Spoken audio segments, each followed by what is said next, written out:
Doctors are guardedly optimistic tonight after analyzing a brain scan of last week's beating victim. She also surprised everyone by unexpectedly blinking her eyes 3 times. This on the same day that another member of the Wolfpack gang that is charged in the attack was indicted.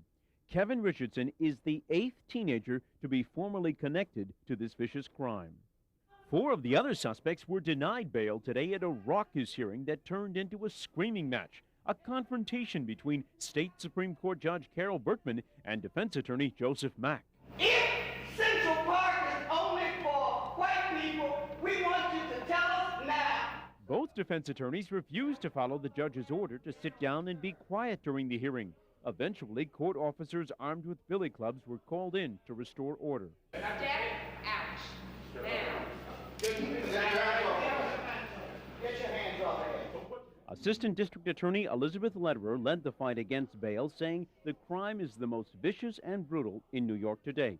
It has now been 9 days since the 28-year-old investment banker was brutally beaten and gang-raped here in Central Park. It is a crime which is focusing attention on the lawlessness, which many say is sweeping through the city's young people.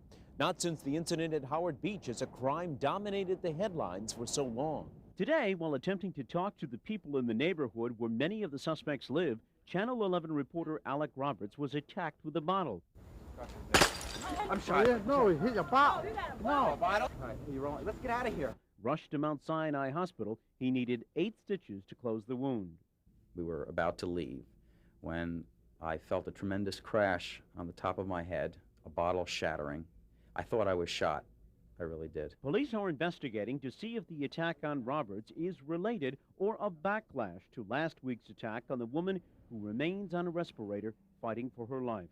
Doctors are somewhat pleased that the swelling in her brain is reduced and blood clots seem to be disappearing. I really would soft pedal any inference that this means a marked improvement and that things are getting better. We don't know that yet, and I think it would be cruel to convince people to believe that that's come to pass. Black community and political leaders are urging New Yorkers to stay calm, emphasizing they don't believe this was a racial incident. I don't think that it's at all typical of youngsters in the African American or Latino community, for that matter.